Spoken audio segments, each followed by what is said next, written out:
મહેમદાવાદમાં પણ કમોસમી વરસાદ નોંધાયો। ધુમ્મસભર્યા વાતાવરણની વચ્ચે વરસાદ પડ્યો છે।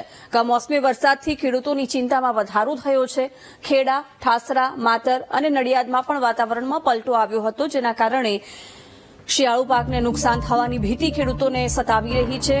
કમોસમી વરસાદથી ખેડૂતોની ચિંતા વધી છે। ખેડા જિલ્લામાં વાતાવરણમાં પલટો આવ્યા બાદ કમોસમી વરસાદ પડ્યો। ગ્રામ્ય પંથકમાં કમોસમી વરસાદને કારણે ખેડૂતોની ચિંતા વધી છે। મહેમદાવાદમાં માવઠું પડ્યું। વાતાવરણ બદલાયા બાદ ધુમ્મસભર્યા વાતાવરણની વચ્ચે કમોસમી વરસાદ વરસ્યો હતો। મહેમદાવાદ ઉપરાંત નડિયાદ, ઠાસરામાં પણ કમોસમી વરસાદ નોંધાયો છે। કમોસમી વરસાદને કારણે ખેડૂતોની ચિંતા વધી છે।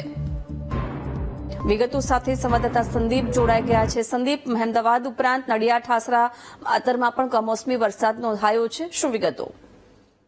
જિજ્ઞાસા, સાબરકાંઠા જિલ્લામાં હવામાન વિભાગના આગાહીને પગલે જે પ્રમાણે આગાહી આપી હતી એ પ્રમાણે સાબરકાંઠા જિલ્લામાં ગત રાત્રેથી જ ભારે વરસાદ વરસી રહ્યો છે અને કમોસમી વરસાદને પગલે આજે વહેલી સવારમાં તમામ તાલુકામાં ભારે વરસાદ વરસી રહ્યો છે।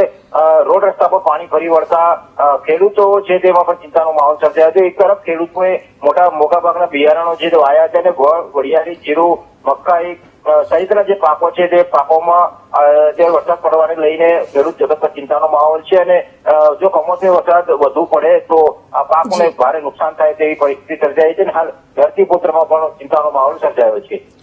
સંદીપ, આભાર જાણકારી માટે।